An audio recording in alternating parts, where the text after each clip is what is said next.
किन्नर एकता स्वतंत्र सेना का नागपुर शहर सलाहकार हूँ और ये पद पे मुझे हमारे उत्तम बाबा सेनापति के द्वारा मिला है।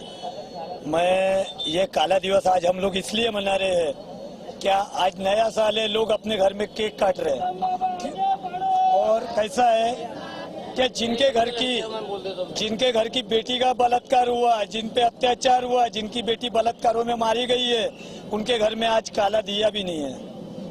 तो हमको ये खुशी नए साल में नहीं मनाना था, हम उनके इसमें श्रद्धांजलि भी देने आए, कैंडल मार्च भी किए।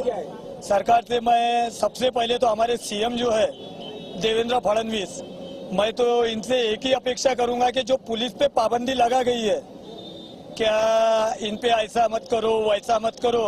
पुलिस अधिकारी अगर एक आरोपी गुनहगार को लेके आता है तो सीएम का ही एक सफेद पोशाक मंत्री लेवल का नगर सेवक पुलिस स्टेशन में आके पुलिस वालों पे प्रेशर डालता है कि मैं तेरा को सस्पेंड कर दूंगा, तेरे को डिसमिस कर दूंगा। भारत माता की पुलिस बिकाऊ नहीं है, हम मानते पुलिस बिकाऊ नहीं है, लेकिन वो प्रेशराइज सीएम का रहता, क्योंकि सीएम हमारा देवेंद्र फडणवीस संतरा नगरी का रह के ही संतरा नगरी नहीं सुधार सकता, वो अपना घर नहीं सुधार सकता तो जनता भी नहीं सुधार सकता।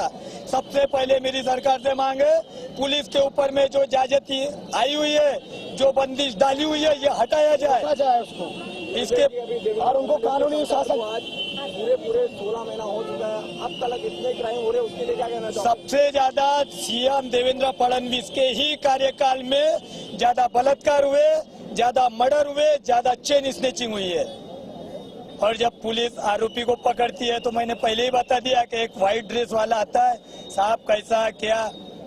मैं एकता स्वतंत्र सेना की राष्ट्रीय अध्यक्ष और किन्नर सर्व समाज विकास संस्था के भी अध्यक्ष हूँ।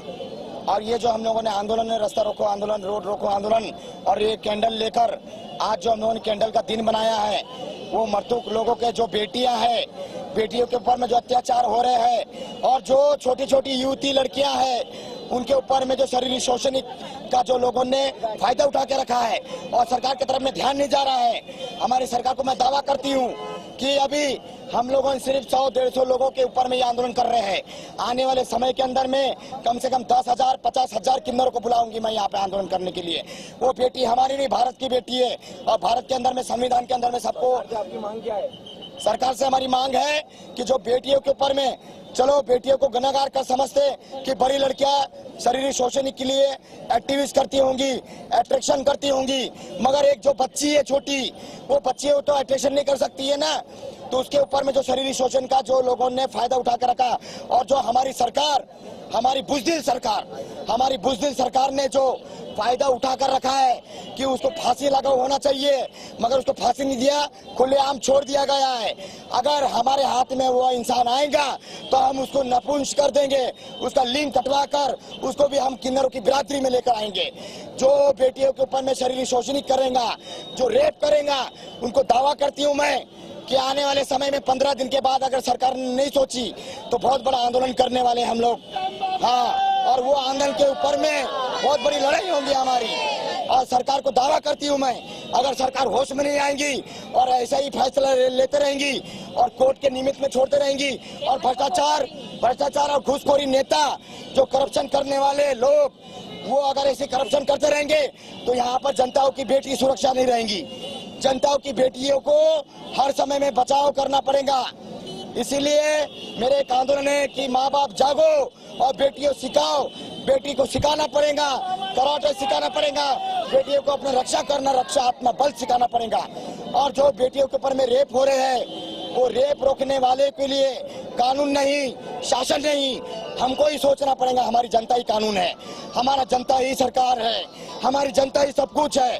जो सरकार की कुर्सियों में बैठे हुए हैं, मांग नहीं मानती तो आप क्या करोगे? इसके आगे में मैं क्या करूंगी? मैं यहाँ पर कपड़े खोलो आंदोलन करूंगी, पूरे किन्नरों को लेकर कपड़े खोलकर, अब इज्जत बचाना है तो बचाओ और इज्जत लुटाना है तो लुटाओ। उसमें तुम्हारी माँ बहन भी हो सकती है, मैं भी हो सकती हूँ। कपड़े खोलो आंदोलन, अगर उनको शर्म आती होंगी तो वो अपने माँ बहन की इज्जत बचाएंगे, और शर्म नहीं आती होंगी तो पानी भर चुल्लू में डूब कर मर जाए वो, मुझे कोई मतलब नहीं है। मगर बेटियों की अगर इज्जत बचाना है तो उनको फांसी लागू करना पड़ेगा और सरकार को फांसी लागू कर कर दुष्ट कर्मचारियों को सजा देना ही पड़ेगा। आज जो हमारे यहाँ पे पुलिस और जो आज हमारे यहाँ पे पीआई साहब, लिकम साहब और पूरे पुलिस वाले यहाँ पर हाजिर है, जो हमें सपोर्ट कर रहे हैं। पाचवाली पुलिस स्टेशन के अंदर किन्नर सर्व समाज विकास संस्था, उनके जो लीडर है उत्तम बाबा सेनापति, उन्होंने आज हिंदुस्तान के अंदर, अपने भारतवर्ष के अंदर बच्चियों के ऊपर जो अन्याय अत्याचार हो रहा है उसके अगेंस्ट में प्रोटेस्ट मार्च निकाला था। उनका कहना भी बराबर है कि आजकल बच्चियां, औरतों के खिलाफ क्राइम बढ़ रहा है, जैसे स्टैटिक्स दिखा रहे हैं। वो उनका कहना है कि आरोपियों को जल्द से जल्द सजा हो जाए।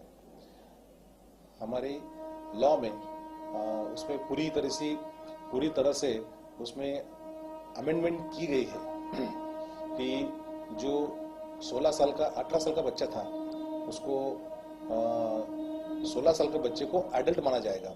ये बहुत इम्पोर्टेंट चीज गवर्नमेंट ने की है, लॉ में उसके लिए अमेंडमेंट किया है। लेकिन ये ऐसे ऑफेंस होने के लिए बहुत सारी चीजें रिस्पॉन्सिबल है। फिर भी हमारे पाचपौली की अगर आप बात करते हैं तो हमारे यहाँ बच्चियों के खिलाफ जितने भी किडनैपिंग, रेप या अननेचुरल सेक्स के जो केसेस हुए उसमें सब एक्यूज को हमने पकड़ा है और उनको जल्दी बेल हम मिलने नहीं देते और विद इन टाइम में हम चार्जशीट पुटअप करते हैं कोर्ट के सामने और हमको उसका रिजल्ट भी बहुत अच्छा है। मेरे पास 2 लेडी ऑफिसर है। हम पूरी ताकत से ऐसे एक्यूज के खिलाफ हम काम करते हैं।